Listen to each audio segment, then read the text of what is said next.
দর্শক, ফুটবল এমন একটি খেলা যা শুধু পায়ের জাদু আর মাঠের 90 বা 120 মিনিটের লড়াইয়েই সীমাবদ্ধ নয়, বরং এটি অনেক সময় হয়ে ওঠে মানুষের অধিকার, বিশ্ব রাজনীতি এবং মানবতার এক জোরালো ও অবিনাশী কণ্ঠস্বর। আর সদ্য সমাপ্ত 2026 বিশ্বকাপে ঠিক এমনই এক অবিস্মরণীয় দৃষ্টান্ত স্থাপন করেছেন স্পেনের ওয়ান্ডার বয় এবং তরুণ football sensation Lamine Yamal. Mega ফাইনালে লাতিন আমেরিকার পরাশক্তি আর্জেন্টিনাকে 1-0 গোলে হারিয়ে স্পেনের শিরোপা জয়ের পর যখন মিডলাইফ স্টেডিয়ামের প্রতিটি গ্যালারি মেতে উঠেছিল স্প্যানিশদের বুনো উল্লাসে, ঠিক তখনই লামিন ইয়ামাল এমন একটি কাজ করেছেন যা পুরো বিশ্বের নজর কেড়েছে। পুরো 120 মিনিট দাপুটে পারফরমেন্স করে স্পেনের খেলোয়াড়রা লিওনেল মেসিদের যখন পাত্তাই দিচ্ছিল না, তখন মাঠের এক প্রান্তে দেখা যায় হতাশায় নিমজ্জিত মেসি এবং এমিলিয়ানো মার্টিনেজদের। এত সুন্দর এবং মাস্টার ক্লাস একটি ম্যাচ উপহার দেওয়ার জন্য পুরো বিশ্ব যখন স্পেনকে প্রশংসায় ভাসাচ্ছে, ঠিক সেই পরম উচ্ছ্বাসের মুহূর্তে স্পেনের অন্যান্য খেলোয়াড়রা যখন ট্রফি নিয়ে উদযাপনে ব্যস্ত, তখন ইয়ামাল ফিলিস্তিনিদের পতাকা হাতে নিয়ে নীরবে এক দৃঢ় ও শক্তিশালী প্রতিবাদ জানিয়েছেন। আর শুধু তাই নয়, ম্যাচ শেষের সংবাদ সম্মেলনে ফিলিস্তিনকে নিয়ে তিনি এমন কিছু যুগান্তকারী কথা বলেছেন যা শুনলে আপনিও রীতিমতো অবাক ও স্তব্ধ হবেন। দর্শক, লামিন ইয়ামাল শুধু মাঠের ভেতরে অসাধারণ ফুটবলার নন, মাঠের বাইরেও তিনি তার মানবিক অবস্থানের জন্য বেশ পরিচিত। তার বাবা মরক্কান বংশোদ্ভূত এবং মুসলিম।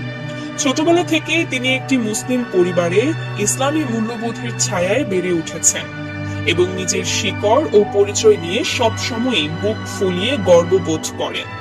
ফিলিস্তিনের প্রতি তার এই অকুণ্ঠ সমর্থন কিন্তু হঠাৎ করে গজিয়ে ওঠা কোনো বিষয় নয়।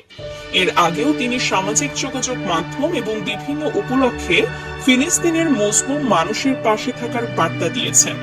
কিন্তু এবারের বিশ্বকাপের মতো এত বড় একটি আন্তর্জাতিক মঞ্চে, যেখানে সারা বিশ্বের শত শত কোটি মানুষের চোখ নিবদ্ধ ছিল, সেখানে তিনি তার এই মানবিক অবস্থান থেকে এক চুলো সরে আসেননি।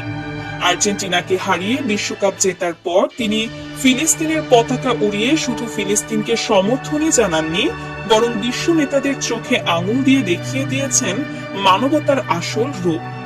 সামাজিক যোগাযোগ মাধ্যমে তার এই উদযাপনের ছবি ও ভিডিও মুহূর্তেই দাবানলের মতো ছড়িয়ে পড়ে এবং বিশ্বের আনাচে কানাচে থাকা শান্তিকামী মানুষেরা এটিকে মানবতা ও সংহতির এক অনন্য প্রতীক হিসেবে দেখছেন।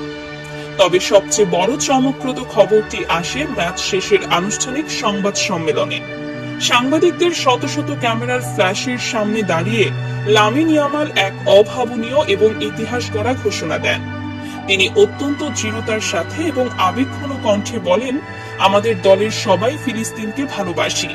আমরা এবারের বিশ্বকাপের ইনকাম থেকে অর্ধেক ইনকাম ফিলিস্তিনকে দিয়ে সাহায্য করব।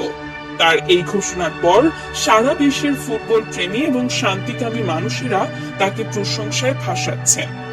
একজন তরুণ খেলোয়াড় নিজের দেশের বিশ্বকাপ জয়ের পর নিজের ক্যারিয়ারের সবচেয়ে বড় অর্জনের দিনে ব্যক্তিগত স্বার্থের কথা চিন্তা না করে যেভাবে একটি নিপীড়িত জাতির পাশে দাঁড়িয়েছেন, তা সত্যি এক বিরল দৃষ্টান্ত।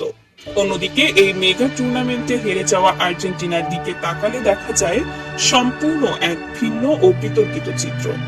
আর্জেন্টিনা বিশ্বব্যাপী ফুটবলের দেশ হিসেবে অত্যন্ত জনপ্রিয়। বাংলাদেশ সহ মুসলিম বিশ্বের কোটি কোটি মানুষ আর্জেন্টিনাকে পাগলের মতো ভালোবাসেন। আর্জেন্টিনার সাথে ইসরায়েলের এই ঘনিষ্ঠ সম্পর্কের পেছনে রয়েছে এক বিশাল ইতিহাস। 19 শতকের শেষ দিকে ইউরোপের বিভিন্ন অঞ্চল থেকে ইহুদিরা নিরাপদ জীবনের খোঁজে আর্জেন্টিনায় আসতে শুরু করে। কেউ শহরে ব্যবসা শুরু করে, আবার কেউ গ্রামীণ এলাকায় কৃষিভিত্তিক বসতি গড়ে তোলে। এদেরকেই পরবর্তীতে জুইস গাউচো বা ইহুদি কাউবয় বলা হতো। আজ লাতিন আমেরিকার মধ্যে আর্জেন্টিনাতেই সবচেয়ে বড় ইহুদি জনগোষ্ঠী বাস করে, যাদের বড় অংশ থাকে রাজধানী বুয়েন্স আইরেসে। সেখানে ইহুদি স্কুল, সিনাগগ, সাংস্কৃতিক কেন্দ্র ও শক্তিশালী কমিউনিটি প্রতিষ্ঠান রয়েছে, যা ইসরায়েল ও আর্জেন্টিনার সম্পর্ককে একটি শক্ত সামাজিক ভিত্তি দিয়েছে। সামরিক দিক থেকেও এদের সম্পর্ক বেশ গভীর। 1982 সালে দক্ষিণ আটলান্টিকের ফকল্যান্ড দ্বীপপুঞ্জ মালভিনাস নিয়ে আর্জেন্টিনা এবং ব্রিটেনের মধ্যে যখন ভয়াবহ যুদ্ধ শুরু হয়, তখন আন্তর্জাতিক চাপে পড়া আর্জেন্টিনাকে গোপনে সামরিক সহায়তা দিয়েছিল ইসরায়েল। পরবর্তীতে ব্রিটিশ নথিতে উঠে এসেছে, ইসরায়েল পেরুর মাধ্যমে আর্জেন্টিনাকে যুদ্ধ বিমান, অস্ত্র, যন্ত্রাংশ, আকাশে নিক্ষেপযোগ্য ক্ষেপণাস্ত্র, রাডার সতর্ক ব্যবস্থা এবং স্কাই হক যুদ্ধ বিমানের মতো সরঞ্জাম সরবরাহ করেছিল। ইসরায়েল এর আগে আর্জেন্টিনার সামরিক জান্তার কাছে নেশির বা ড্যাগার যুদ্ধ বিমানও বিক্রি করেছিল।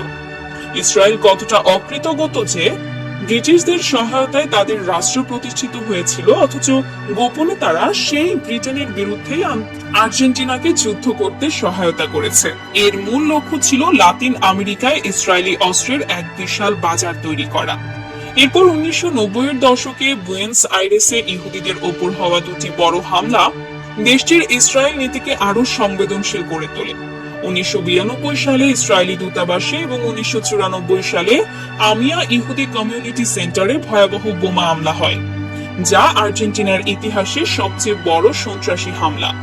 এরপর থেকে ইসরায়েলের সাথে আর্জেন্টিনার গোয়েন্দা তথ্য আদান প্রদান এবং সন্ত্রাস বিরোধী নিরাপত্তা সহযোগিতা বেশ গুরুত্বপূর্ণ হয়ে ওঠে। যদিও অনেকেই মনে করেন ইসরায়েলের ফলস ফ্ল্যাগ অপারেশনের দীর্ঘ ইতিহাস রয়েছে, অর্থাৎ তারা নিজেরাই নিজেদের উপর হামলা চালিয়ে প্রতিপক্ষের উপর দোষ চাপায় ভিকটিম সাজার জন্য। এছাড়া প্রযুক্তি ও অর্থনীতির ক্ষেত্রেও তারা একে অপরের পরিপূরক। আর্জেন্টিনা একটি কৃষি নির্ভর দেশ। ইসরায়েল মরুভূমির মতো কঠিন পরিবেশে কম পানি দিয়ে বেশি ফসল উৎপাদন, ড্রিপ ইরিগেশন বা বিন্দু সেচ পদ্ধতি, পানি সংরক্ষণ এবং কৃষি গবেষণায় অনেক এগিয়ে। ফলে কৃষি প্রযুক্তির সুবিধা নিতেও ইসরায়েলের সাথে ঘনিষ্ঠতা বাড়িয়েছে আর্জেন্টিনা।